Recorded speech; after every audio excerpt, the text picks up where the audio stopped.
Hi YouTube, it's Kat here.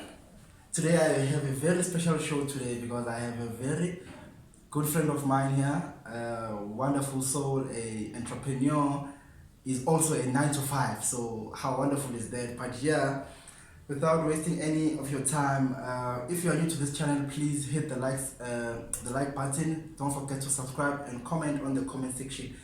So yeah, today we welcome a good friend of mine, Nkosinathi Khumalo. Like I said, he's an entrepreneur. Welcome, my brother. How are you? I'm very good, my guy. How are you? Good. I'm very good, blood. I'm very good, blood. Hey, Thank you, my guy. it's been so hard to find you because you are a very busy man, eh? No, man. I'm just glad I could make time for you. Yeah. I'm actually moved and inspired by what you're doing. So absolutely, I could not miss this opportunity. So I'm here now, and I hope to have a phenomenal time with you, my guy. Thank you very much, blood. Because I think it's been 2 weeks now. Trying to get me down, man. Yeah. So finally today you were able to make it. So I really appreciate your time, and hopefully this will be inspiring to you too as well, because he has so many great stories. So we'll dive deep into that. But then before we start, how was your Sunday? I mean, it's a Sunday today. How was church today? Wow, church was beautiful. Well, it was a beautiful service. It was a beautiful Sunday service. Although we didn't get our bishop was not here today. Bishop Aimakamu, it was Mom Bishop that was actually preaching today. Wow. And yeah, she mentioned she read in the book of Proverbs and 2 Timothy. Speaking of fighting the good fights of faith. There was Paul. I forgot who Paul was talking to, but Paul was in the scripture. It was chapter 31, if I'm not mistaken. Chapter 31, verse 7. Sure. Yes, chapter 31, verse 7. When Paul mentioned, I forgot who he was explaining to, but he was elaborating that he has fought the good fight of faith, Yeah. And she mentioned the importance of actually inquiring. That information is Zulu. There's a Zulu saying that says, So Paul was speaking to someone who was whereby who explained from but I have fought the good fight of faith, and to some extent you need to fight the good fight of faith. And the reason it's a good fight, it's mainly because the battle is already won. It is the Lord's, then the battle is won. But at the same time, you still need to fight. Although the battle is won, that's why they call it a good fight of faith instead of just a fight. Wow. It's a good fight because we know it's the ending. God won it, but we are still fighting it.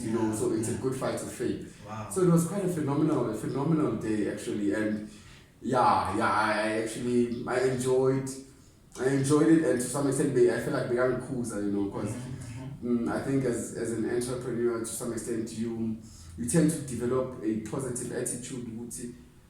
I can do it by myself. Especially how I started. I had that thing which I can do it by myself. I can do it because don't say me, don't say and through the grace of God, and we are sitting like Shelcon.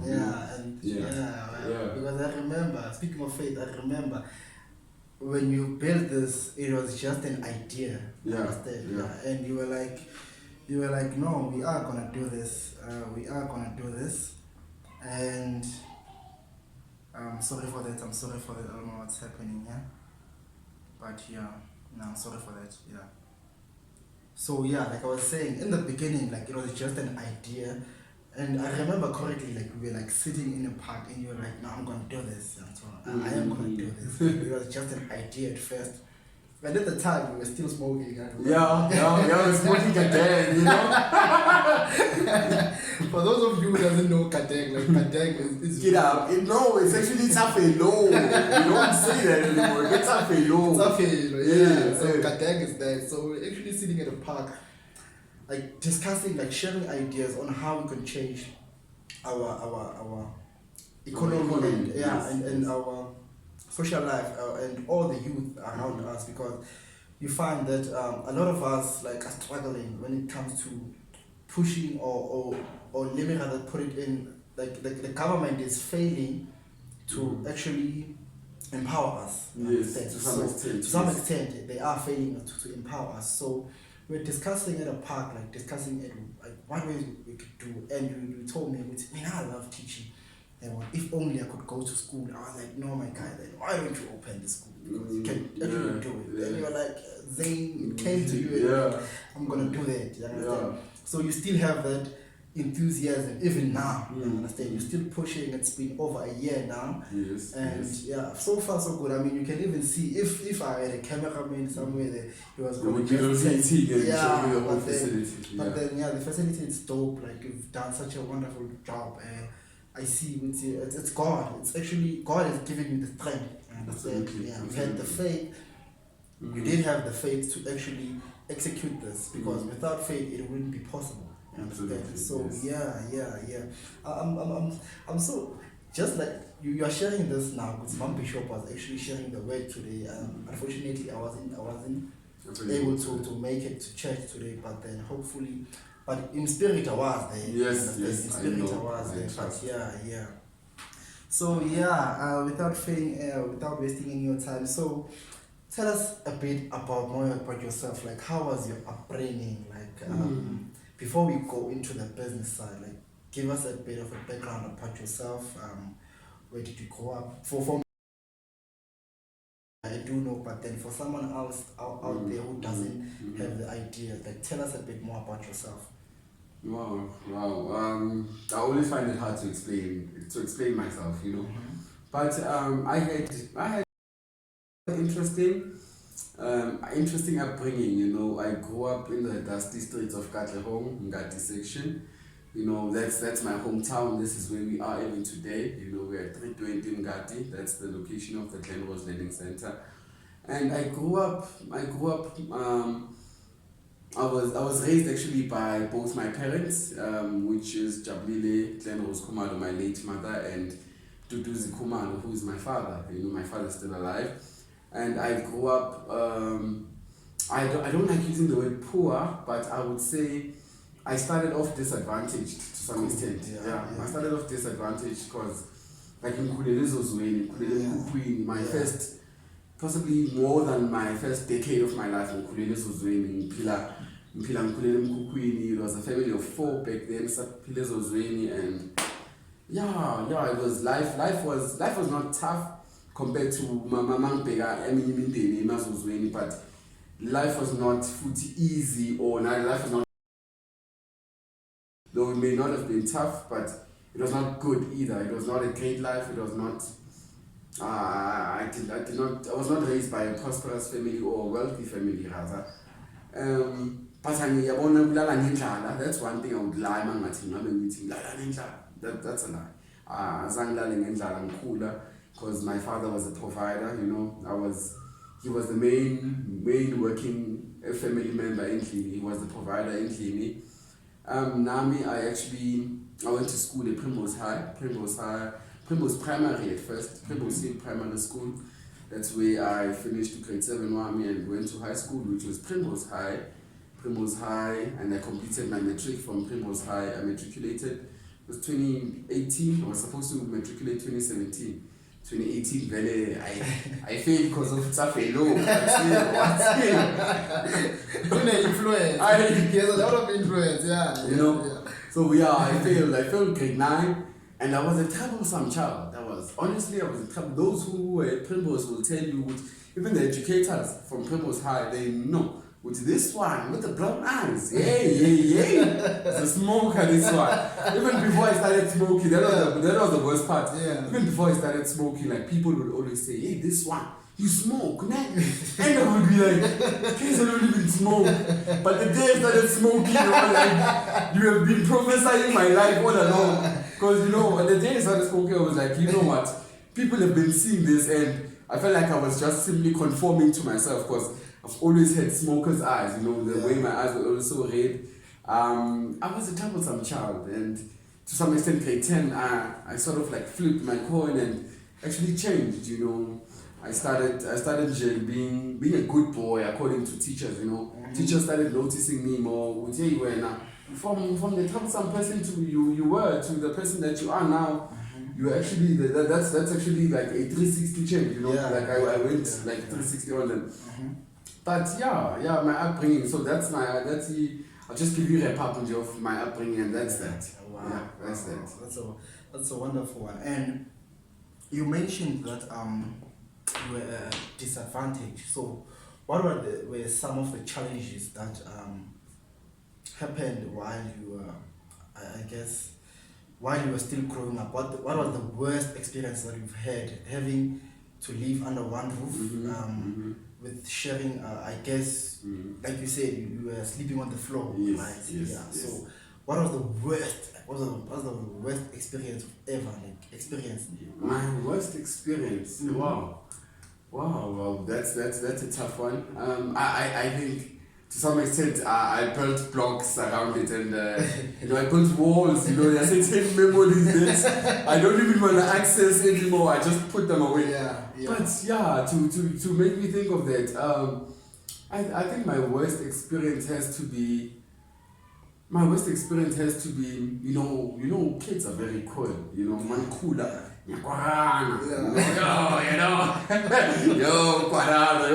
That was hell for me now. Yeah. And it made my life tough. It made my life tough to some extent. And and my worst experience was actually when there was a time, man. There was a time like imvula strong. Imvula strong, and the week before that, was Nkosinathi. I'm sure you know him, Nkosinathi. Nkosinathi, he jumped from the wall to a roof in and it was so fucked up, dog. Like he jumped on Kuku and like the roof. And we had to repair it that day, dog. And within a week later, that day. That day, I think almost each and every appliance, dog, like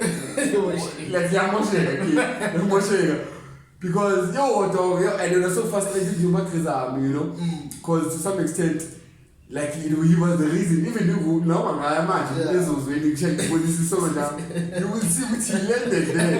He landed right there. And when I still remember even the day it happened because he was like Superman, and you walked on the roof.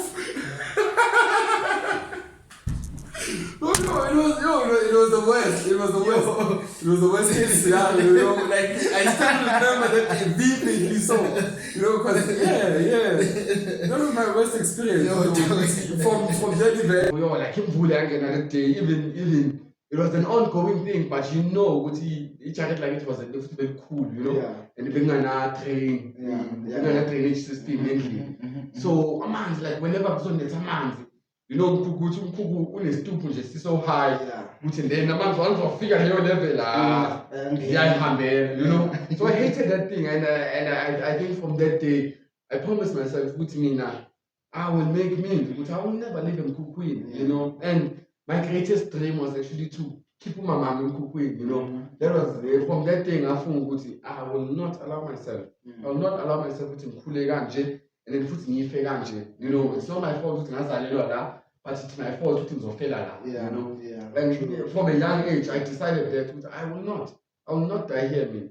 I will actually purchase my first house in my 20s, and I'm still gunning for that, and I still believe it was years ago. Yeah, so I think that was my worst experience. This was the dog. My experiences were so the worst. And like when you mention it right now, it's like we're actually laughing about it, but now watching where you're coming from, dog, to here, I guess that's where you mentioned now what you promised yourself. I guess that's where the motivation came to actually be an entrepreneur, because you just started your job now, like from it's been 22 years now, and you haven't never worked. And the first work you did was yourself. So you employed yourself to this beautiful facility that we're in right now. So for that, I really applaud that, my guy, because not I guess that's where the motivation comes from. So yeah, tell us a bit more about Glenrose Learning Center. So who are or what is Glenrose Learning Center? Wow. So I love that question. I love actually explaining Glenrose Learning Center because I think I've been teaching myself to pitch Glenrose Learning Center for the longest time now. And Glenrose Learning Center is an institute rather. I love to call it an institute that mainly focuses on the consolidation of content from an academic perspective. We focus on assisting children achieve excellence. We are trying, it was actually established to promote excellence. It was established to promote a culture of excellence within our economy. The reason being from the 2030 vision, the NDP, education, poor education was identified as one of the main challenges that our economy faces. And as you said, I decided, you know what? I actually want to attack poor education, because that's the thing, as you said, what I told you, I love teaching. So I wanted to attack economic challenge from a perspective of not just good, I'm just trying to solve a problem, but I'm trying to solve a problem that I'm passionate about, So that's how Glenrose Learning Center came about. I saw this gap, especially it was established during COVID, that was the time Glenrose Learning Center was established, and it came. COVID hit every department, or which is a public government or government department, and I feel like education was the one that took the worst hit, and it even emerged in chaos, even pro-COVID or post-COVID actually, it emerged in Ngendlela. You could not even identify that it was that e-color was something that it was either sizophela soon or it would have to go and become something better, and I feel like I need pictures about engineers, they were overwhelmed, they were overwhelmed with when it came to addressing an issue, what is going to happen? How are kids supposed to attend? How are we going to tackle attendance? And I saw Abantwana attending now 3 days. High school is attending only 1 day. 1 day in a whole week. That means 4 times a week. From 22 to 23 times a week, a month. To actually once or 4 times a month. Abantwana would go from attendance, they would attend 1 week, next week Abai, 1 week, next week Abai, and that is content that they're getting left behind. You understand? Even in a sense, which even Upasa. So fortunate. They were giving out marks instead of actually making Abantwana work for their marks. So to some extent I felt like that was a challenge. And that's when I came in and I said, you know what? I'd actually love to solve this problem, and Glenrose Learning Center is the solution to the problem. Sorry. And Glenrose Learning Center is the solution to that problem, and we established it was 2021. 2021, yes, it was March 2022, and it was established. I think the ideation of Glenrose Learning Center started around April, if I'm not mistaken. But it came into reality September, because that's when it started operating. I registered it in about June, you remember? It was around June, using it, second term, I launching, and I felt like he budgets me, look at me,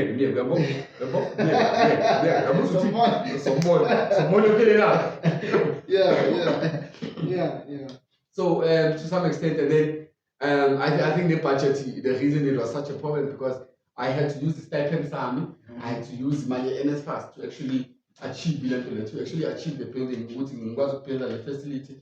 Because even if I were to show pictures, I'll actually send you pictures that you can show on this video. Like like this was a junk area, like this one. We could find that I was before, so that is coming, and I fixed it up, and I built this facility, and I launched it was September. I made it mahala, September, like 2021, it was mahala, because they keep us about just enrollment fee of 100 rand, and the bafunda 3 months just 100 rand, because I'm still trying to see feasibility of idea. Okay, is this a feasible idea or what? And to some extent, by the time I thought, wow, this is a feasible idea, and this idea can go. I kept on fine tuning it. I kept on going back, and end of year, I did the event. Event made cause recognition within class, because I had a much jumping castle, I had all these things, it was nice.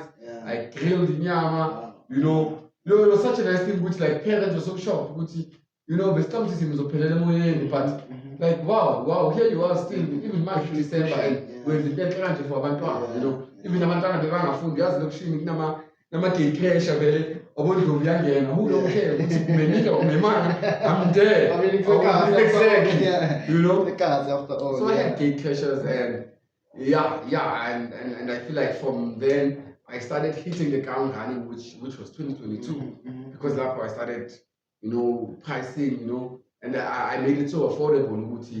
I made sure because my main concern was good.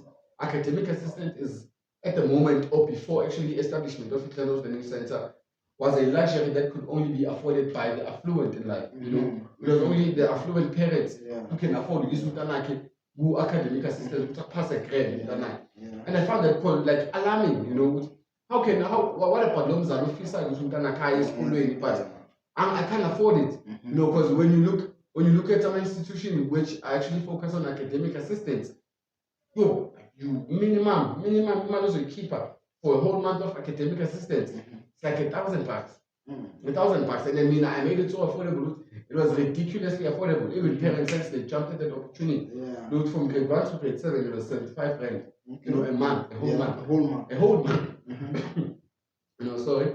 And from grade 4 to grade 6, it was like, it is 85 rand. And then grade 7, it's 95 rand. And then high school, coming Galamanch High School, which I developed a new pricing system for them. And according to my incubation center, you know, certain incubation centers actually allowed me, but you know, your prices are a bit low. Are you sure you're not an NPO? You know. And to some extent, I thought about it. Should I actually transfer to be a non-profit company? Because the way my prices are so ridiculously low in the corner, and it's either I'm making little to no profit or I'm operating at a deficit. You know. So, and due to my passion and because I was the main facilitator, I was like, you know what? I mean, I don't mind paying myself little money, because I would be paying myself something like 400 rand a month, you know, because I was just trying to teach it business to pay an employee, not because I needed the money. I was just trying to teach it by the time, like if you're going to Germany, I'm working now, so I knew a certain time will come up my business has to pay an employee, and if I don't teach it from a young age, then it's going to be a problem to teach it, say toddler, say caller, or say walk. You understand? So to some extent, it survived. I can't believe what imagine. Actually, this month is the 12th month. You know, it's the 12th month, and I'm actually celebrating the Glenrose Learning Center next month. You know, I'm celebrating 1 year. You know, so. Yeah, I'm going to throw a party. It's going to be a party.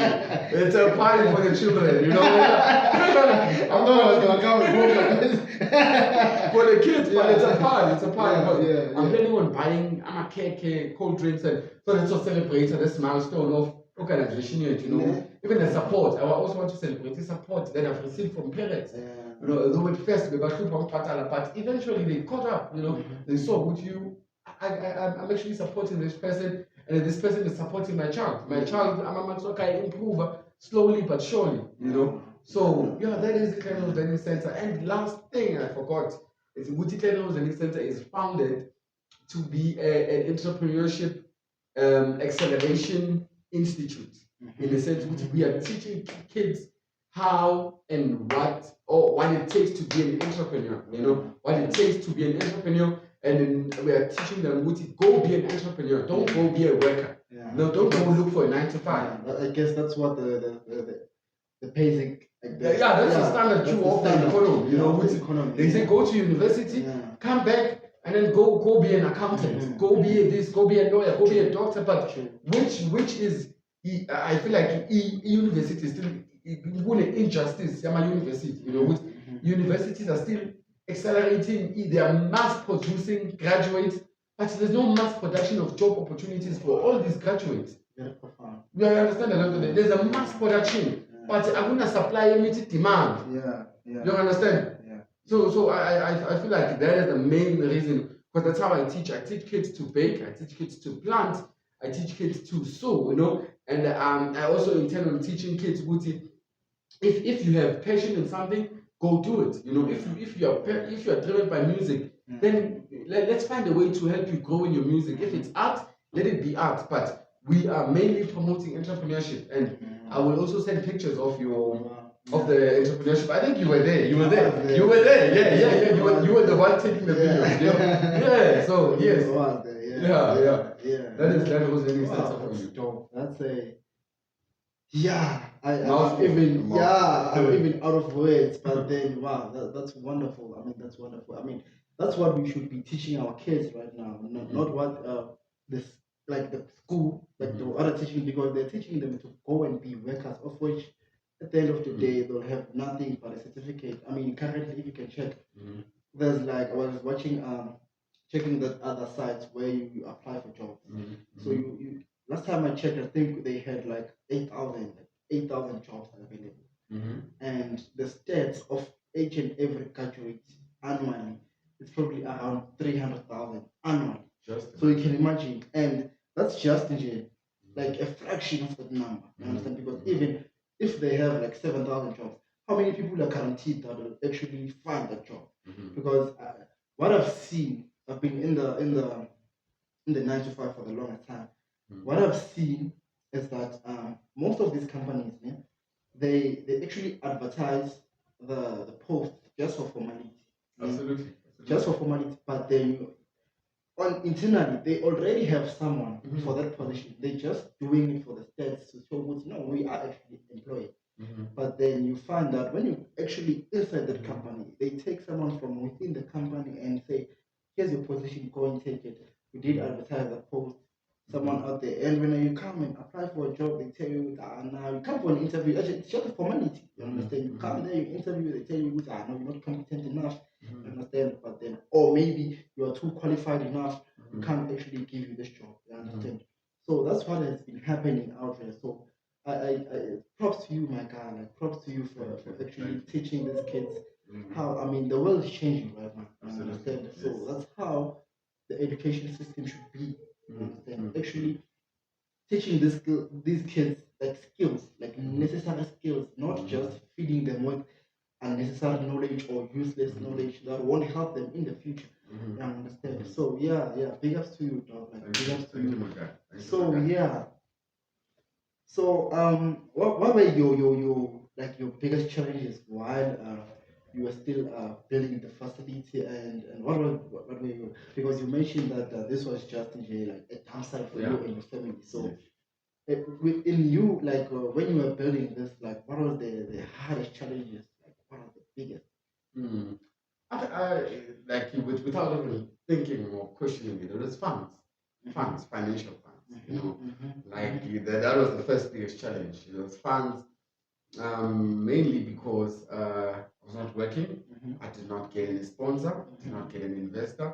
I had to do it in my own way, and I had to do it in using whatever I had, and apparently through God's grace, because I'm a scholar, because I'm still studying, I'm still studying further. So I'm actually, I managed to use my stipend, and I managed to use my UNISA funds to actually build this facility. So that's the first biggest challenge I faced. The second biggest challenge was actually hiring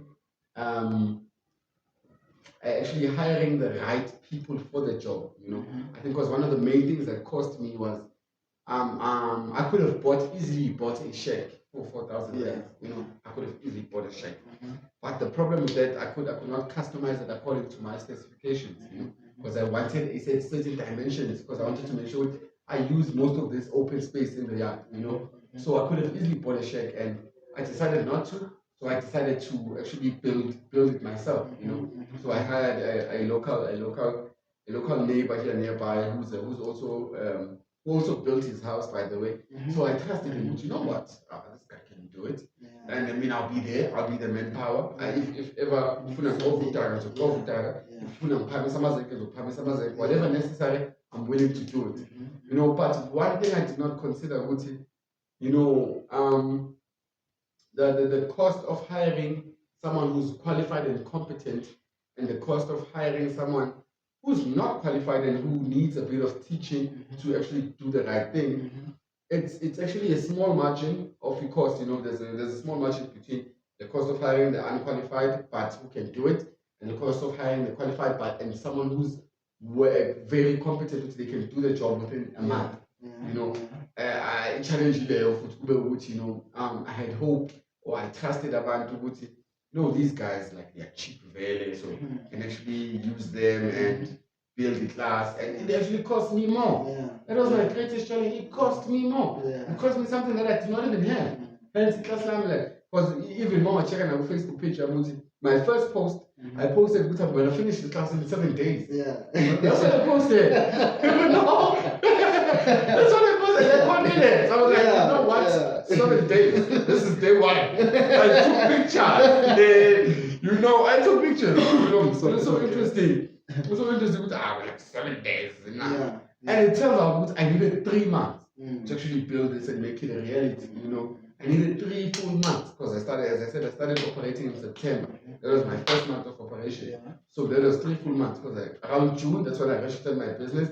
And I thought by you know, Ikolo, it's a term, July. I was like, July. That means full and I was jokes. I wish I knew better. Because it cost me so much. And I overlooked their cost. That was one of my biggest challenges. But that I really appreciated was the support, you know, from friends, from family, because you were one of the main people which whenever mama young is spanning me classic, you would attend la so you know, the main thing I appreciated was actually support. You know, that's one thing I never lacked, you know. But with the rest I lacked, you know, I lacked funds, I lacked expertise. Even no mama, you know, mama something class down around the first year, actually during 2021. We were born first year to put this one, I'm a Charles. You know, it was I'm a Charles, you know, So that was my greatest challenge. I feel like it was funds and that and expertise. I mean, it's been a long journey, I guess. It's been a phenomenal. Think of it now, and it's been a great journey. I mean, you can't like walk a journey and not enjoy every step of it. Because wow, like it's been. So tell us. You said you started on September, or operating. So, come September, what happened? Hey! I wish! Okay, come September. Then it was something else.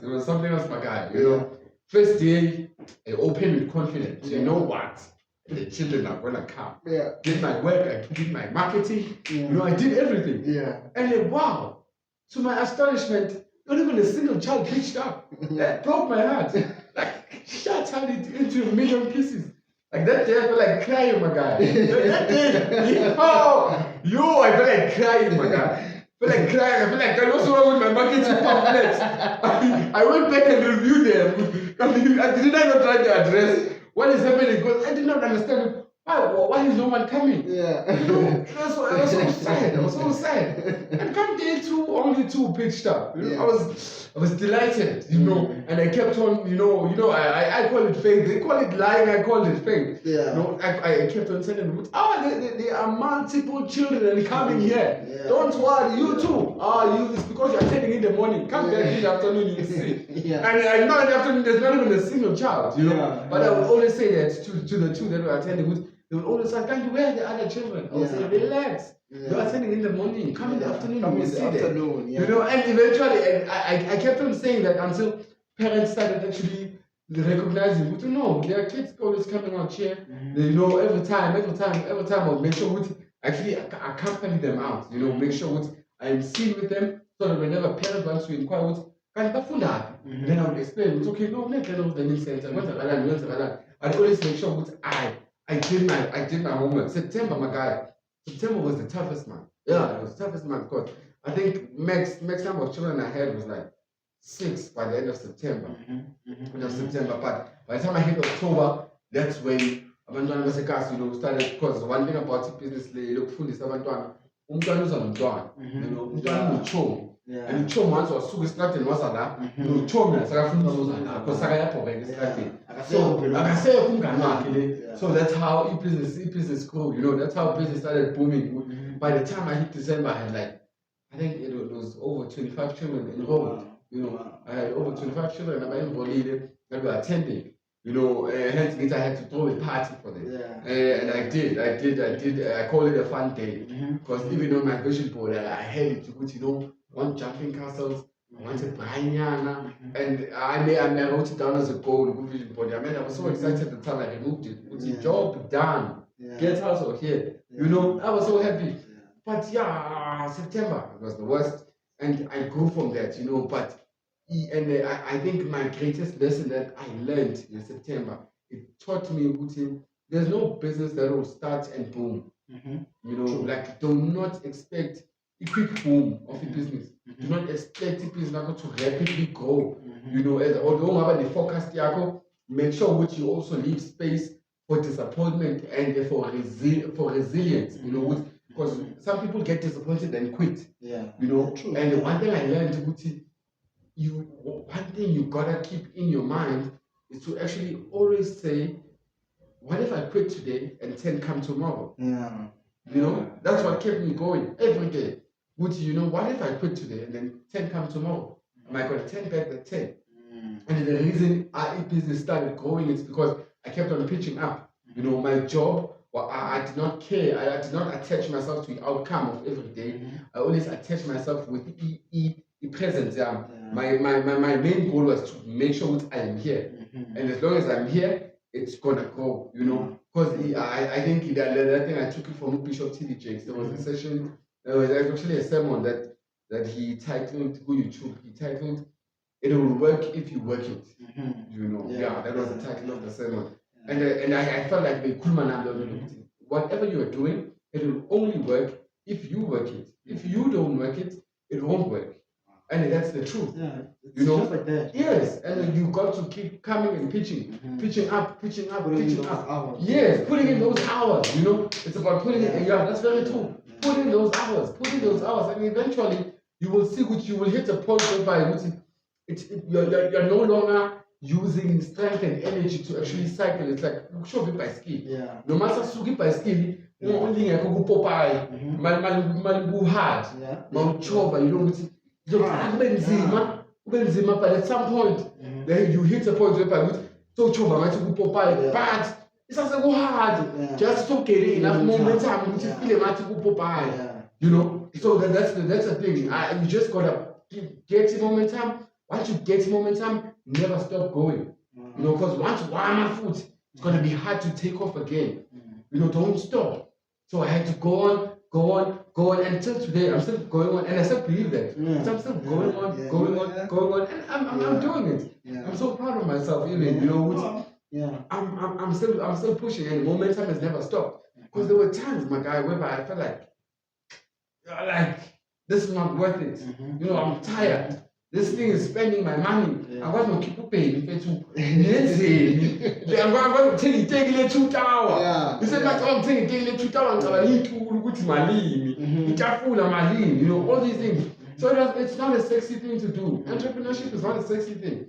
It's one of the most disgusting things. You know, it's a hard journey, but a worthwhile journey.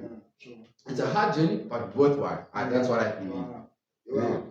That's very profound, my guy. I mean, you've said it all. You understand? Yeah, you've said it all. Like, in one basket, you've mentioned all. I mean, the follow-up question I had now, I can't even answer. Sorry, but then So, tell us, yeah. And what is so? And I guess you did mention what like the difference between you and the formal schools, or maybe it's just that you teach entrepreneurship, right? So I guess was that your next question? What's the difference between traditional schools and my institution? I guess okay. I mean, if you can answer it. Like that's one thing. Do you know what Glenrose Learning Center stands for, actually? Do you know what it stands for? It's actually an acronym. It's not just Glenrose Learning Center. Okay. I've dissected values for each and every alphabet on Glenrose. Okay. You know, so the G stands for gratitude, which always creates room for more. Okay. That's a value that I teach. Okay. The L actually is Glenrose, right? The L stands for love that conquers all. You Yeah, know? We true. teach love, we teach gratitude, we teach love. And the E stands for enthusiasm, which always propels all learning. If you learn without enthusiasm, then there's no learning. You understand? Yeah. You understand? And then the N stands for Glenrose. I'm trying to remember this all. It's N. Yeah. It's N. Yeah. Glen. What's N? What's N? I'm sorry. I'm just trying to get my thoughts back together. Okay. Glenrose. Okay, can I just skip the N for now and then I'll come back to it. Sure. It's Glen, and the R is for resilience. We teach resilience. We promote resilience. That, as I said, as an entrepreneur, without resilience, you will fail at all times, at all attempts, regardless of how great your business is. You need to be resilient. Glenrose. O is for actually optimism. You know, because as an entrepreneur, your business will only thrive as much as you are optimistic. You understand? If you are pessimistic, your business will go straight down. But if you're optimistic, even though problems arise, you will have an optimistic idea of how to solve the problem. Although it will not effectively solve it, but it will solve it partially, then come again back and say, we're still gonna do it well, and go back again. That's optimism. Optimism is good for driving you. You understand? And then it's Glenrose, SE. SE is actually for simplicity. Simplicity, which is simplicity is the ultimate sophistication, as you love saying. Simplicity is the ultimate sophistication. That's his line. I saw it from his WhatsApp post, and I was like, you know what?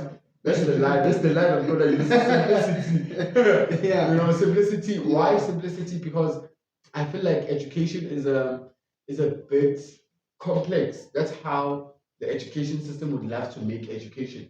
And education should be made simple for better comprehension at the same time. You know, simplicity is the best tool to make academics understandable and to actually help assist children actually consolidate and comprehend with their content. And it needs to be simple. So we prioritize simplicity. And the last one is the last one is eternity. Because yes, this one I love because it says from eternity we come and to eternity we will go back. You know, I love this one because it aligns the learning center with spirituality. You know, because we come from eternity. Our roots are rooted in eternity. We are here temporarily. It's more like this is a stamp rooted in time, but we are rooted in eternity, and we will go back to eternity. So we are preparing to the root. As much as you feel like this is your life, this is not your whole life. Your whole life began before this life in time, and it's gonna go beyond this life in time. You understand? So that's the main thing. That's Glenrose Learning Center for you. So the difference, now I'm gonna answer your question. The difference between our institution and traditional schools, we offer institutional modules. We have institutional modules which I call, the first one is elementary financial management, which is like primary financial management, because elementary simply means basic baby, elementary.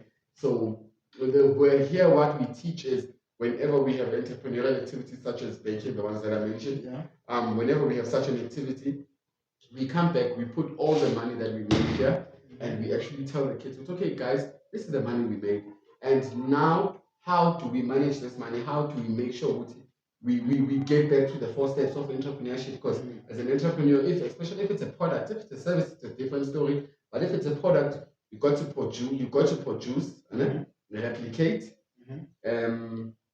It's produce, replicate, you distribute, and then you actually you recreate. You understand? You actually, it's called subdue. You subdue, which means you start from the first again. Whereby you produce, replicate, distribute, subdue. That's the 4-step principles of which I teach kids. As a business, and I made it so simple. Which is one color, and then I send the I-20. From that I-20, we package them. We package them for distribution. Immediately when we distribute them, we subdue again. We go back to subduing, which means we return back to step 1. And we create, replicate, distribute, subdue. So that's the main thing. That's the main thing we teach. for via entrepreneurship. And the second thing is elementary, we call it elementary or business management. There's financial management, there's elementary business management, which merely says itself with how do you manage a business, you know, how do you make sure the goods that are distributed are recorded and everything, you know. And then there's also faith. There's a module that we call faith, which is where we teach spirituality, you know. We do not want to say Christianity or anything because it would sound exclusive. What if I'm not a Christian? Understand? But everyone needs to have faith in life. Because even like traditional healers, they have faith in whatever they're doing. That is true. That is true. If you are a muti guy, you actually have faith that this muti will work. Yes, you understand. So that's why we wanted to promote, which is spirituality, faith. You know, have faith. Whatever you do in life, have faith. Have faith in what you're doing, and whatever you do will come to pass. Because faith, the Bible says, it is the evidence of what is not yet seen. Understand that? That is like when you sleep, say free to take if a price, but like a feeling, but you can sleep. That is faith. Understand? So that's why we teach faith. And then there's this elementary discipline and public speaking. It's public speaking skills. You know, which now we teach discipline mainly because I feel like with proper teaching of discipline, we can save kids years and years of failure. You know, without a disciplined lifestyle or without a principle of discipline in your life, you're gonna get exposed to numerous failures in life. Because also discipline, you know, which discipline we simply define it as it's actually, I took this definition from Brian Tracy. Brian Tracy says discipline is the ability of one to do what they know they must do, whether they feel like it or not. That is discipline. You understand? And it's not many people. And you find the prosperous people and the poor people in life, they both don't like the same things. Just the prosperous people are willing to actually do the stuff that they even don't like doing just because they know they must do. You understand? But the poor people actually say, I'm not gonna do this, and I'm not interested. I'm not even gonna enter.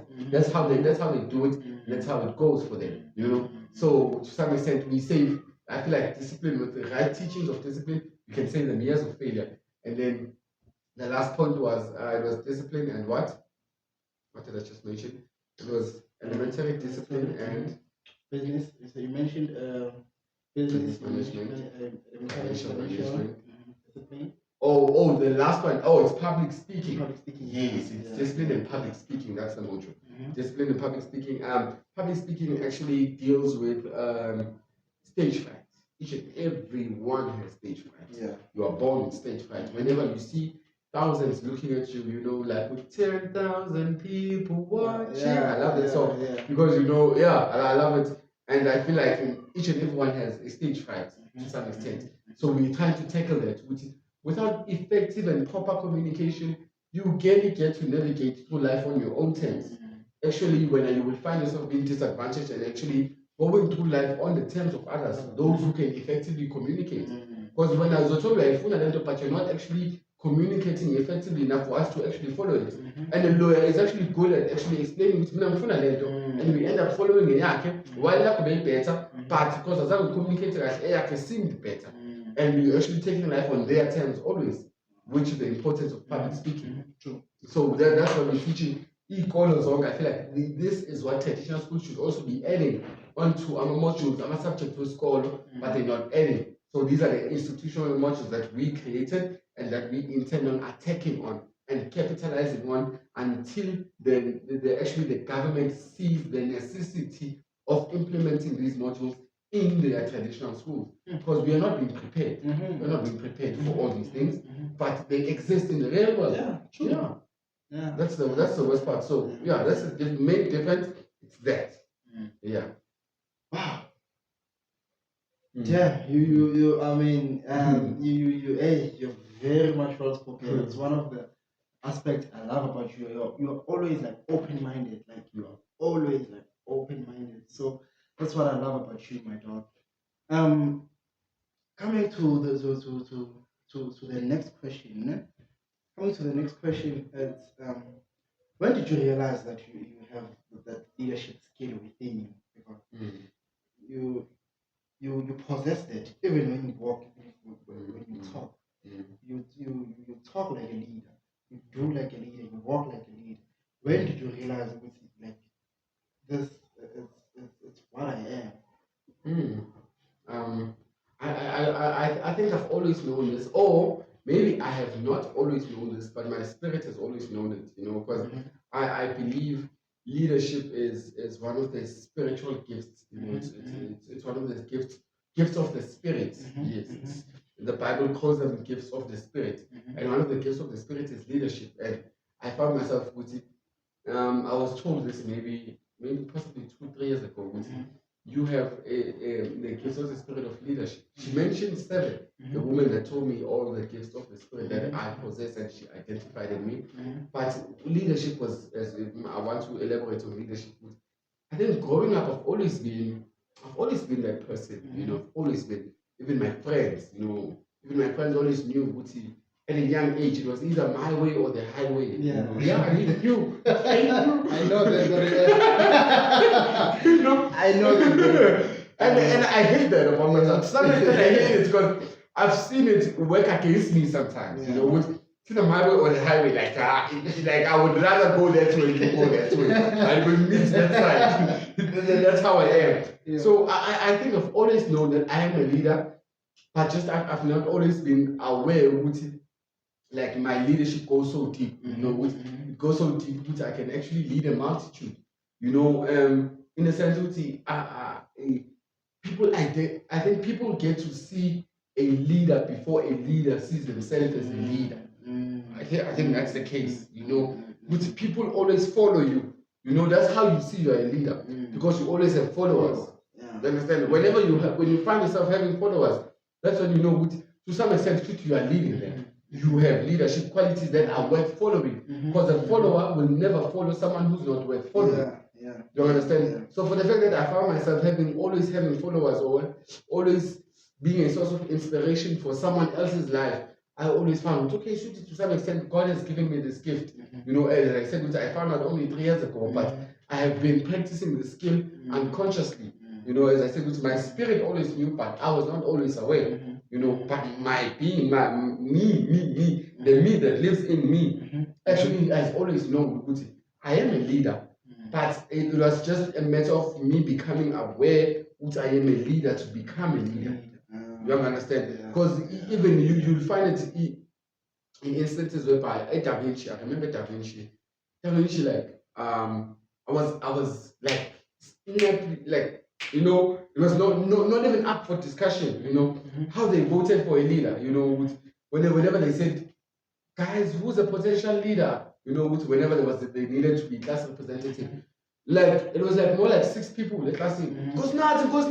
And then I was like, to some extent, it boosted my ego, but at the same time, it humbled me. What is it that I have me now that actually makes people say, this one is a leader, this one, we want this one to lead us, even to an extent, even where I'm working now, when there was career readiness, every time whenever I step into a group, whenever they say pick a leader, the lady say, you know yourself. You know yourself. Let's just do the rest. Every time, because whenever I step in, I want order, like it's to some extent it's good with my way or the highway, but to some extent it's bad. Too much of it is bad. I need to learn how to let go. That's what I've been working on recently. Learn to let go. If it's not going your way, don't go the highway. Actually let go and let it play out. If it went wrong, then take over again. You understand? Yo, you get it? I'm slowly learning that now. Don't always go take the highway. It's either my way or the highway. If it's not your way, it's a highway. No. Actually allow it to go their way. And then if it goes south, recover it and make it go right. You understand? So I'm learning that, and to some extent I feel like it's growing much. I now find it easy to let go.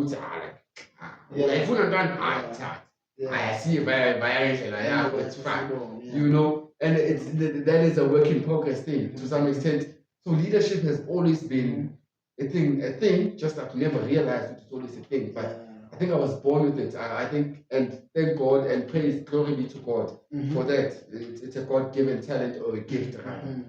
Yes. Oh, that's very, very, very profound, my dog. That's very profound. So I mean, like who inspires you? Like who motivates you? Like who motivates you? Because I know you read a lot of books. Like you read a lot of books. What's your like your recent read right now? My recent read, it was Eat, Love, and Pray. There was this woman, I forgot her name. I was recommended by a colleague at work actually. This person, Eat, Love, and Pray. She traveled to Italy for Eat, Love, and Pray. Pray was India. You know, yeah, like I forgot the other one because I haven't finished the book. It's Eat, Love, and Pray. And this book it's about a divorced woman who actually went to seek the meaning of life. You know, Italy is the city of love, so she wanted to go and find love in Italy. India is the country of spirituality, so she went there to pray and pray with the monks and each and every one to find spirituality in life. And then I forgot which other country she visited that also taught her something. And so it was Eat, Love, and Pray. And there are two editions to this book. Called the second edition, to Puma, which is committed. You know, commitment or committed, which she is reading. And I also wanted to read that book. She said, no, go back. Start with that one so that you understand this one. So I'm still busy with this one. And it's quite an interesting book. It's eye-opening because India, the part that I'm reading, she's meeting a lot of spiritual people. She's learning to pray. Even Rosemary, yes. That thing actually is from India, originated in India. Oh wow! And I forgot what there are 27 beads on it, and those 27 beads represent something, you know, which I didn't read that further into your but I remember recovering because I just schema through chapter there, which it mentions about the number, which this number resembles what spirituality. So when praying, by Bamba is set in a certain way, so that you get it. So so it's quite eye-opening. To some extent, she said, "I know you're a Christian. I know what you believe. I know that you believe in God, but just be open-minded. Don't read this book with judgment. Just read this book with an open mind. You are trying to the author. No, it's actually the lady who referred to me. A good friend of mine, Kilibon. You know, she referred the book and she's like, you know what? I understand, but just read this book with an open mind. You know, and you will see, you will learn about spirituality, love, and what. Oh, so I was like, Eat, Love, and Pray. Absolutely. And I'm pleased with it. It's a wonderful thing. And I'm not, one other thing, it's one of the first, if not the only books that I've read that is not a self-help book. Like, I see it's just a story. I'm reading a story. So I've always read self-help books, you know, but business, like confidence and negotiations, all these things, but I've never read for the entertainment of it. Which, this is an interesting book, you know. So it's quite an interesting one. It's a new avenue in my life, you know. I'm opening up a new avenue, I'm actually opening up myself to read books that are not about really self-help, but about it's more like biography. So then telling you the life of stories are. So it's actually interesting. Yeah, because remember the question was who inspired you, like who motivates you? Who motivates me? Then, and then you asked me my most recent book. I was answering that question. Let's go back to I don't believe I have an inspirator. You know, I don't believe I have an inspiration even. You know, I am my own inspiration because God equipped me with everything that I need. You know, He said I am enough, me alone. So to some extent, I have never, you know, I've always found it concerning even Unati, monk. You know, I call him monk. That's why he's a monk. That's why you need to come bring him here also. I feel like I am my own inspiration. If I am not my own inspiration, then Jesus is my own inspiration. I would love to live up to the level of Jesus. That's my inspirator. And if I have not reached the mark of Jesus or the influence or the impact of Jesus, then I have not reached the inspiration. But really, to answer your question and straightforward, I really don't have inspiration. I have people I admire, but not that inspire me. You know, I have people that I admire. I like your cars, I like your impact, I like how you speak, but not only to inspire me. That's a strong word. That's a strong word. To inspire, like leave inspiration unto yourself, and then leave admiration unto others. Admiration, yes, it's good to admire, but inspiration, leave it unto yourself. Because what if this person dies? And now I have to choose another inspiration. You understand? So leave inspiration unto yourself. That's what I believe. I'm not saying you should do it, but it's what I personally believe. I have my own inspiration. It makes sense, though. It makes sense. It makes sense. And I feel like seeing me inspire people actually makes me want to actually become my own inspiration even more. Because the life that I live, I've seen it impact so many people around me. So for the fact that I don't seek to be your inspiration, but I seek to be of impact in your life. I don't seek to be of your inspiration, because now I wouldn't expect I wouldn't even be mad if you said you don't inspire me. But I don't intend to. I just intend to impact your life, not inspire you. Inspiration is for yourself. Inspire yourself. But impact, that often you've never impacted me and I've been in your life for 4 years. Then the fault is yours. Because I know people who have been with me for 3 months and actually been impacted in their lives. So if you say you've known me for 5 years and I've never added value in your life, then it's not my fault. Because I feel like I pour unto everyone who I am. You understand? And if you're not impacted, it's not on me. You didn't take whatever principles you saw on me and you never implemented on your life. So I don't have inspiration. Sorry to bash your bubble, but I don't have. I don't have. That's why. No, but then you gave an honest answer, and I love that. I love that. Just gave me like another something we've hung around so many times, and I remember the other time we were playing a game, a couples game. Hey! I remember that. Yeah, you remember that day. So you mentioned on that day, which actually Bishop Makano, or Bishop was my inspiration. But then I love how it flipped now. I love how it flipped, because I guess you saw it. I mean, you admire. Yes, I admire. Admire. Yes. You love how you do things. Yes.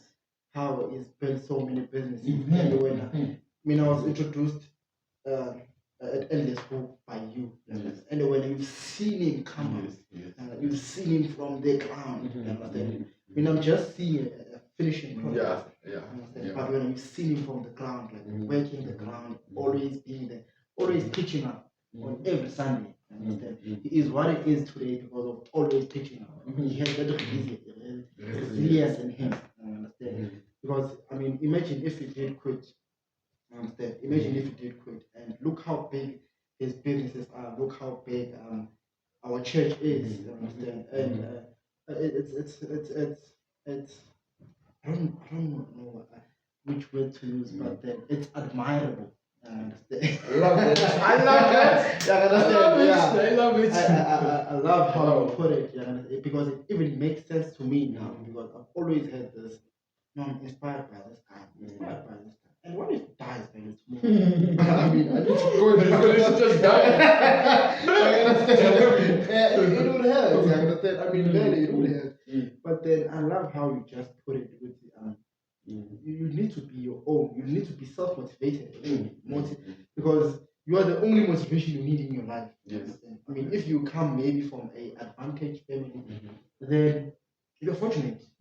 But then if, like you mentioned, with your background wasn't one of the nicest, and that actually motivated you. So you were self-motivated to actually be where you are right now. And even me as a friend, and I'm really proud, because I'm learning as we like embark on our journey. We growing together, because we've been in this journey of entrepreneurship.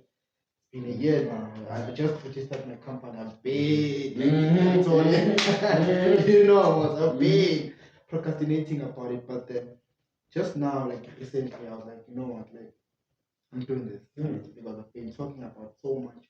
I was inspired by our friend as well, saying, understand how he's built his business, and even you, because you are the closest person to me. Like I've seen this.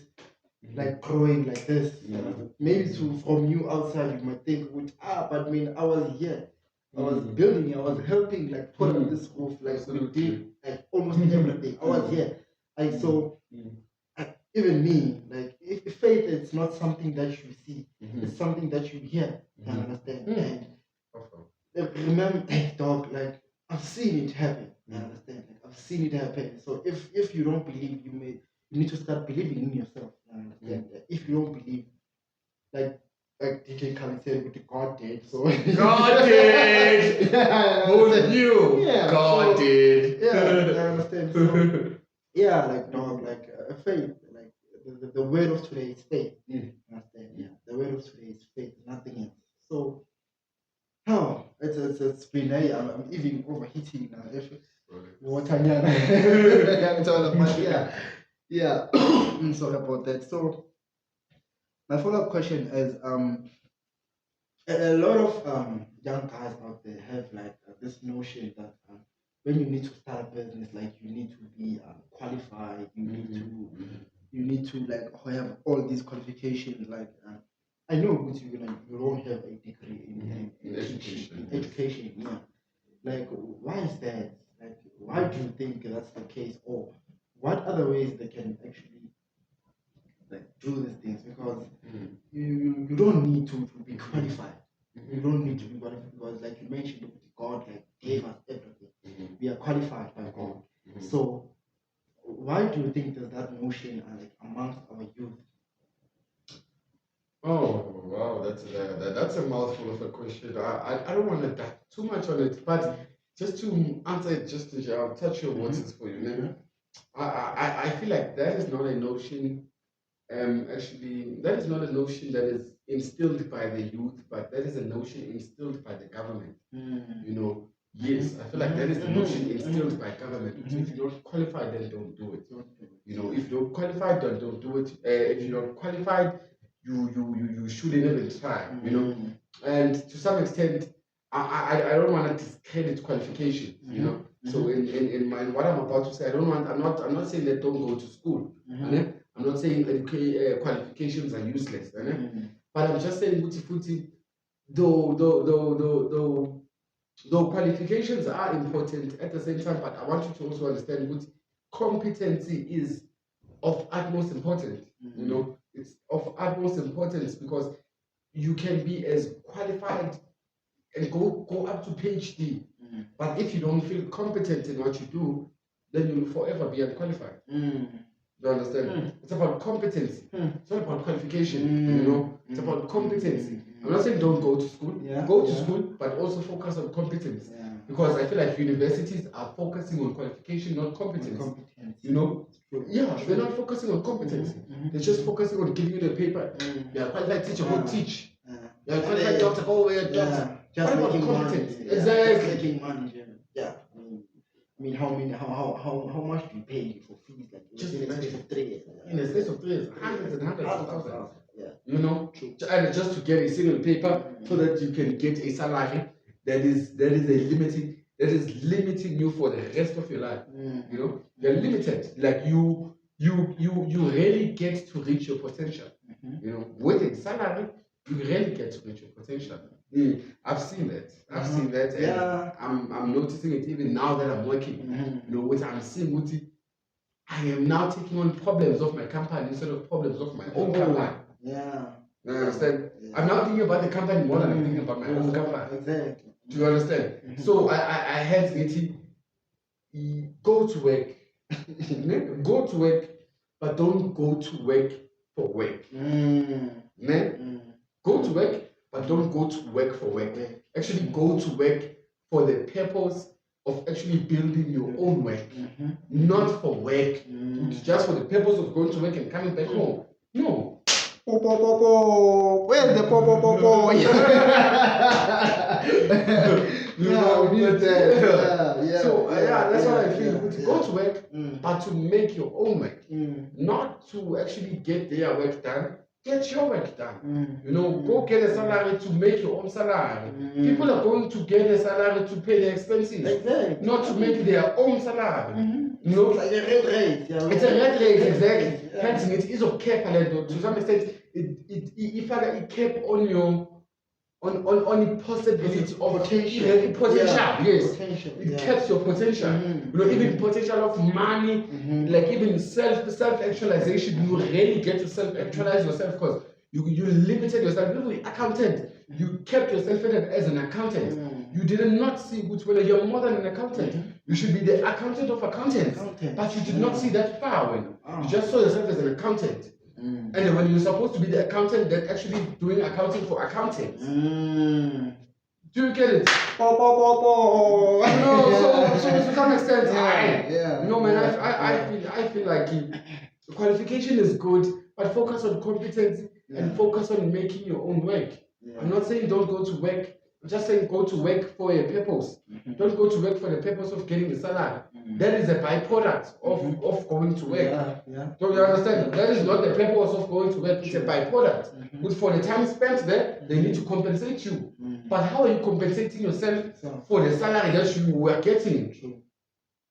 So I'm trying to create a balance. Even for Manje, my company, I'm like, you know what? I saw even Manje, even themselves, they know very well that I have a company. They know very well that there was a point I almost told them, guys, this was not worthy of a risk. But if I'm gonna lose my business over this opportunity, then I'm sad to say this is not an opportunity that I should have taken. I should have actually let this opportunity pass by. You just reminded me of something that actually happened the past few weeks. Hey, imagine, I got a warning, bro.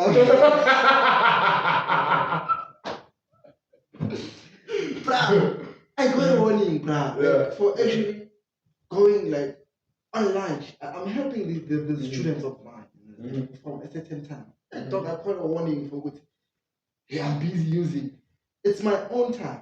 From my understanding, my lunch time, it's my own time where I get to cook or eat or whatever. I sacrifice my eating to actually teach those kids. I actually got a warning for that. You can't go at this time. You need to go at this time. I was like, damn. I mean, if this is how it should be, then meaning then I can't be in this space. You understand? Because it's actually limiting my own potential. You understand? So if that's the case, then I'm sorry, guys. I'm sorry, guys. But I'm still gonna continue. You understand? If it means you need to fire me, then so be it. Like, so be it. It's cool. As long as I'm doing what I'm passionate about. I'm just working.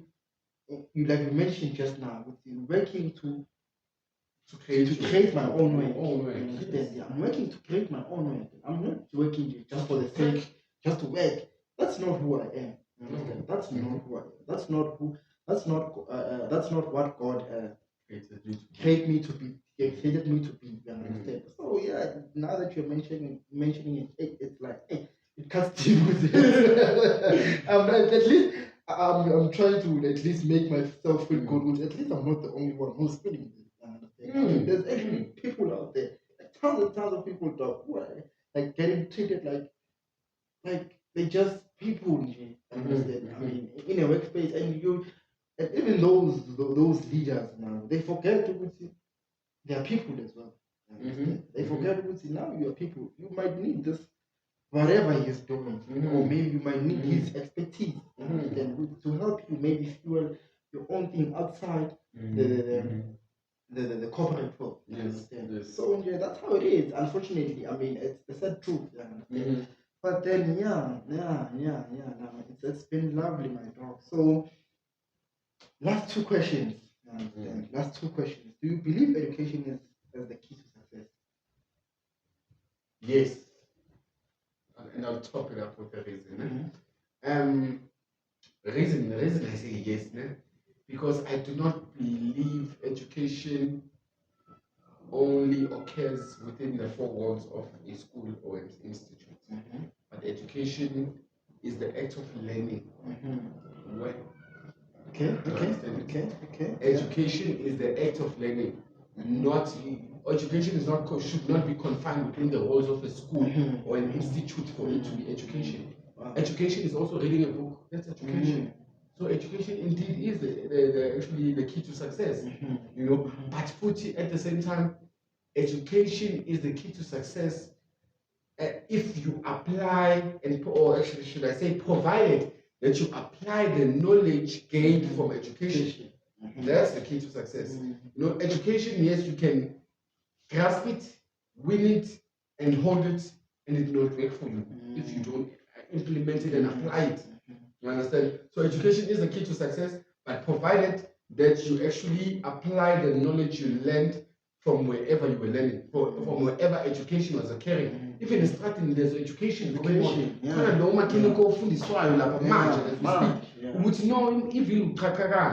Not that way when the words are called. You understand? That's education. Although it may not be formal, there's informal and formal education. So whether be it formal or informal, it is the key to success. Because for you to be successful at Fasitaya, you need to be educated. You understand? So to some extent, it is the key to success. Yeah. So, wow, that's a very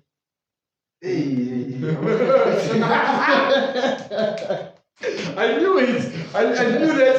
I don't know why people, but actually they laugh like, this quote is a lie. This quote is a lie. They don't understand it.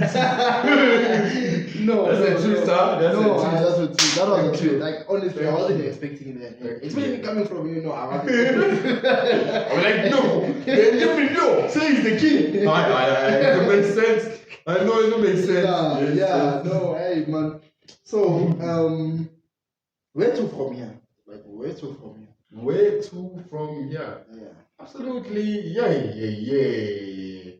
From here we soar from this height to greater height, you know. There's this verse that I love, and I actually heard it in a song from Transformation Church, you know, because it was a worship service. You know, it says, "They that wait on the Lord shall renew their strength. They shall mount up on wings, and they shall soar up high like an eagle." You know, they shall run and not faint. They shall walk and not get weary. But that is what happens when you wait on the Lord. You understand? So I believe me now, as you know, I'm a God-fearing person. So I believe even this vision, I had to wait upon the Lord for Him to give me this vision. So for me to know where to from here, I actually have to wait on the Lord to give me a vision so that I can mount upon wings and soar like an eagle. You understand? But one I can guarantee you, from here, I will tell you vision yet. Our vision is to have an outreach from within our community to beyond our national borders, whilst promoting a culture of excellency throughout from primary school, throughout high school and beyond. That is the vision. So I will tell you that. I will not detail you where we're going, but I will tell you just the vision. Our vision is to see our organization having an outreach from within this community, within this first community, to beyond our national borders. And whilst promoting, we promote a culture of excellency from primary school to high school and beyond. That's our vision. That's our vision. So from here, trust when I just wait for us to cross over into the national borders. And that is a vision that's coming. That is where we see our organization, and that is where we are going. And by faith, I just believe I just have to wait on the Lord so that He can renew my strength, and then so that He can mount me up on wings, so that I may soar with eagles. You understand? Yes, this is God's work, Makari. I don't want to lie. These boards, they were donated, you know, by the influence of God. I don't want to lie. These boards, I took them at Eastgate, you know. Literally the class, half of the year. Even the zinc. Yes, zinc. You know, it was donated. You know, so that is the work of the Lord. You know, I would love to leave our viewers with this. You know, God never shows up to do what you can do. He only shows up to do what only Him can do. You understand? And to make reference of Leon Guti, when Lazarus died, you know, they sent a messenger to Jesus. Lazarus is dying. And Jesus said, I am coming. And he walked there. He did not run, did not get on the horse. No, he did not. He walked there. You know, and then when only to find which they have buried Lazarus. Which they say it's been 4 days showing to Lazarus. And they said, look, where is he? So where is he? He asked the people, where is he? They pointed the tomb. So there's the tomb. And then he said, roll over that stone. They rolled over the stone. Understand? And then the only thing he did, he said, Lazarus, come out. Then Lazarus came out. And then he told them again, unwrap him with those clothes. Because usually they wrap you with clothes. And he said, with those clothes. Yes, with a cloth which to symbolize you again. And then he told them to unwrap him. So he only showed up to just say, Lazarus, come out. The people, it's them that located the tomb. It's the people that rolled over the stone. It's the people that unwrapped him. Because you know why? Because it's also the same people that actually wrapped him when he died. You know, and the magic, the trick is, and the revelation behind that is, most likely the people who wrapped him when he died are not the same people who unwrapped him when he lived. You understand? So God will not show up in your life to do what you can do. God only shows up to do what you can do. And I mean, I will tell you, everything that I could do, God knows I did.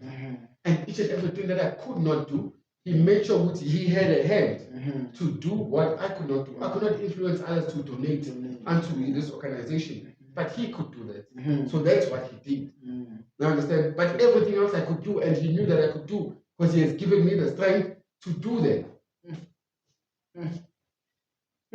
Do you understand? So viewers at home, if you are waiting on God to do what you can do, then you might as well take a chair and sit down. Because God is also waiting on you to do what you can do, so that He can do what you can't do. Sure. That's what God is waiting on. You know. So I will tell you what, I will keep on working and doing what I can do until I get to a point where I can't do none, and then He will do, and then I will continue doing. That it's participation. Yeah. God requires the participation of men for there to be a miracle or a blessing. You understand? We need to participate. He requires human participation. So that's the main thing I would love to leave our viewers with. To just participate and do what you can do, and pray to God to do what you cannot do. And you will see that He will do what you cannot do. Yeah, He will. He's faithful enough to do it. Yeah, always. Yeah, always. Yeah. He will. Yeah. If you don't believe in God, then pray to your universe. You know, I don't want to be fixated on God, but pray to the universe. If you believe in the universe, pray to whatever you believe in, if you believe in that. You understand? But I reference to God because He is the creator. I believe. And the belief is, you don't have to believe something you know. The reason I believe God exists, because I don't know God exists. If I knew, then I would say, God, I know God exists. But I believe because I've never seen Him. You don't have to believe what you know, but you've got to believe what you don't know. That's fair. You know, and it's been a marvelous. I mean, I enjoyed this. I enjoyed you having me here, and I don't know why I've been procrastinating so many weeks to actually get here, my guy. I love this. Thank you so much for this opportunity. Thank you actually for actually taking your time to actually be here with us. I mean, I know we are in your space, but thank you very much. So where can people find Glenrose Learning Center, or where can they be able to reach you? Guys, I'm not the social person, but hey, this guy is gonna teach me. I don't know how. I'm gonna open a YouTube page down soon. Inspiration, no admiration. What am I saying? Admiration. But yeah, guys, you can find the Glenrose Learning Center on Facebook. It's just the Glenrose Learning Center. You can find, if you want to follow me personally, now I need to start cooking up some content, guys. I cannot be around such great people and not cook up some content. You know, this guy made me realize that I have some content to cook up. I will cook it. Don't worry, it's cooking. It's coming. And my Facebook name is simply Nkosinathi Khumalo. You will see the one Nkosinathi Khumalo Muhle lapha. That's him. That's him. But me, I know, but just find the one Muhle. And that's me. Thank you, my guy. Thank you so much. Yeah. So where can they contact you? Let's say maybe a parent wants to enroll their A child in parent, institution. I would suggest that you contact Glenrose. You send an email to glenroselearningcenter@gmail.com. If it's not an email, then you can contact the Glenrose Learning Center on 066 544 0536. That's our Glenrose Learning Center number. Our administrator, our marvelous, beautiful administrators will assist you within a day and as soon as possible. Thank you, guys. Wow. That was wonderful. So last one. So what do you want to be remembered as? Wow, what do I want to be remembered as? Do you know that I have a whole obituary in my room? Like that, yes. That I wanted to be. And that I want people to read when they die. I know I'm still living, but I've already written it. So you have met of time, you guys get to read it. But really, what I want to be remembered as, I want to be remembered as a person who could uplift any spirit. You know, whether you are mourning, whether you are grieving, whether you are actually in despair, suicidal. But I want to be remembered as the person who could make any man smile. And I want to be remembered as the person who made men realize that anything is possible as long as you apply faith upon it. You know, I want to be remembered as father of the nation to some extent. You know, by father of the nation, I mean I want to be remembered as father of the youth. You know, because the nation is the youth. You know, the youth is the future and the nation in general. True. So I want to be known as Muntu who had a great impact in the educational system, someone who overthrew the old and traditional academic and educational system, which has been failing us as the citizens of this world, not even South Africa, but as citizens of this world. I want to be the person who will be known and well renowned for actually, for actually overthrowing that system and creating a system that will be better. Though I may not live to see it being better, but I want to be the one that began it. I want to be remembered as the person that began the upraising or the person that actually began the vision of actually overthrowing this academic institution and academic system that is mass producing graduates and not mass producing job opportunities. But I want to be the person who actually remembers and is known for being the person who inspired, or actually, I can use inspired because they have inspiration. Okay, so I want to be known as the person who inspired other organizations and other institutions to start cooking entrepreneurs instead of cooking graduates. We're not cooking graduates anymore, guys. That was good for the first and second, or for the second and third industrial revolution. But man, we are not there. Now we are getting paid to think. So I am the leader of the generation of thinkers. I am the leader of generation of thinkers. Remember me as that. The leader of a generation of thinkers. Thank you, and that is me. Wow. It has been wonderful, my Oh man, enjoyed it. Enjoyed it.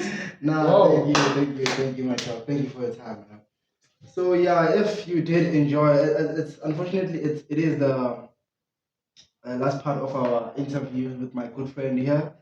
So don't forget to hit the subscribe button, like and share the video, because there's someone out there who needs to hear this valuable information that my good brother here just shared. So thank you very much and goodbye. My bad. Did you just cut the video or did it cut itself? Cut itself. Cut itself.